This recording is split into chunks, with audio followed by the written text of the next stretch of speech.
For God is spirit. And may I tell you, and by spirit I do not mean some intangible thing. It actually is the human form divine. When I speak of the human imagination, it is a form, it's a reality. It is the divine form. So the eternal body of man is the human imagination, and that is God himself. And there is no other God. He said, I kill and I make alive. I wound and I heal. I do all things, and none can deliver out of my hand. This is Scripture. But man, when he hears the word God, he thinks of something out in space. Where, he doesn't quite know, but something in space. If the word God in any way conjures within you something that is other than your own wonderful human imagination, you've got the wrong God. If the word Jesus causes you to think of a man who lived 2,000 years ago and died 2,000 years ago and rose 2,000 years ago, you've got the wrong one. You're told Jesus is within you. If he is within me, I should find out exactly where he is in me. And then who is he? Well, I have found him. He is my own wonderful human imagination. That's Jesus. And all that is said of him, every child born of woman is going to experience, to discover he is Jesus, and there is no other Jesus. So you're told in Scripture, in the 17th of Matthew, in the end there is Jesus only. Why? You're told now in the book of John, the epistle of John, and when he appears, we shall be like him. Because when he appears, and there's only Jesus, well, I have to be like him. So within me, the whole thing unfolds itself. And everything said of him, at least whether people believe it or not, I have experienced. And personally, I do not care whether they accept it or not, any more than Paul did. The wise men, the Epicureans, and the Stoics, they scoffed at him, and they laughed at him, and mocked him. So he went on to Corinth. He simply did the work he came to do, so he told the story. And said, you're worshiping what? Something on the outside. And here you put an inscription over the altar to an unknown God. You say the unknown. What you know, say is unknown. I will tell you of a known God. Now take my word for it and feel after him, and you'll find him. How would I find him? Well, tonight, if I wanted to be in New York, and I put my body down on the bed tonight, when I go to bed, I must assume that I am already in New York. Well, how would I know that I am there? If I am all imagination, I must be wherever I am in imagination.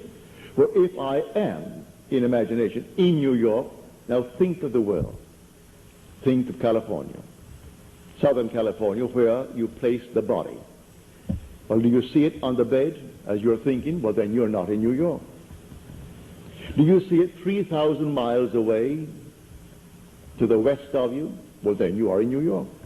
But were you in New York, you would see the body in your mind's eye 3,000 miles away in Los Angeles.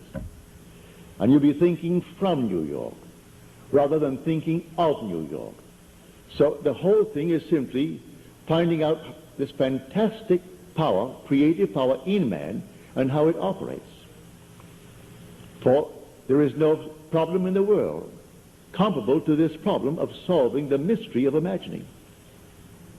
For supreme power and supreme wisdom and supreme delight is in store for the one who conquers this mystery. So whether you be in jail, all right, so you're in jail, and you dare to assume that you're free. You aren't going to break through the doors and be picked up and be sent to a longer term. You simply assume that you're free. Who today on death row? Many of them prayed that their sons would not be put in the chamber. And they believed their prayers. And so the Supreme Court brings in a verdict, no more killing of men because they kill someone. Whether you approve or disapprove, that's not the point. All things are possible in God's will. All things. So I'm not going to pass any opinion whether this thing is right or wrong. I'm not going to be involved emotionally as to whether they did the right thing or the wrong thing. I only know from personal experience, if I had a son there, I want him free. If he were there, he's not there, but if he was there, I want him free. Regardless of what he did. As one who loves his son, I'd want him free. But I am not going to pass any opinion or any judgment concerning the Supreme Court's decision. The thing is, all things are possible. You tell me what you want, and if it comes within the framework of what I call the golden rule, which is simply doing unto others as you would have another do unto you. If it fits that frame, well then, you are on the right course. Well then, you can't do it physically, no. You don't have the power or the wisdom to do it. But there's something in you which is your essential being. It can do it. It knows exactly how to do it. Can you trust him? Can you trust this being within you to have heard what you heard? I heard it on this level, the request made. And if I heard it on this level, certainly the depth of my own being heard it. And on that depth, he has ways and means I do not have on this level. Therefore, I'm not concerned as to how it's going to work. I only know it will work. By simply assuming that I am already the one I want to be. And if I dare to assume it and remain faithful to it, then it becomes a fact. So imagining, plus this kind of faith, faith in God. And God is your own wonderful human imagination. So faith in God is the way to success.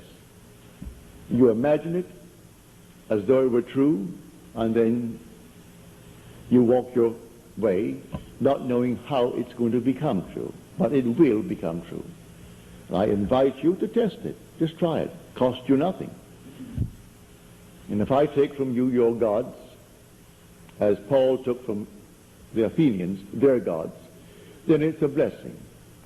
If you can lose your God, it's a good thing, because the real God you can't lose. And you can never lose being. You can never lose the sense of I am. You can lose everything else, but you can never cease to be aware that you are. That's God. And so if I can't take that from you, well, then I can't take the real God from you. But if I can take any other thing from you, and you worship it, you have the false God. And I did you a service in taking anything but the reality, because I can't take the reality from you. So all outer services and ceremonies, they mean nothing. Nothing. Go about your Father's business, which is yourself, doing noble things in this world, imagining the best, and it will come to pass. That's why I say, if it seems that I reiterate and restate night after night after night, it's essential. Because if you are perfectly honest with yourself this day, and you observe what you are imagining in the course of one day, you'll be ashamed of what you imagine. And yet you are imagining things you do not want to happen. And yet you will give lip service to the statement, imagining creates reality. And then one moment later, a friend of mine up in San Francisco, she was a friend of a mutual friend, and they didn't get on very well, only at moments. One night, riding with her, we went down, maybe 75 miles down the peninsula for a dinner. Lovely dinner, and all the way back, this very, very heavy fog. You could hardly see a few yards before you. And she was talking of this friend of mine, who she claimed to be a friend of hers.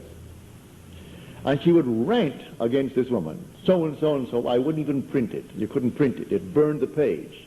And then at the end of her statement, she would say, God bless her soul. She kept up the entire 75 miles, blasting this woman, and then she would qualify the whole thing, and it was all forgiven, God bless her soul.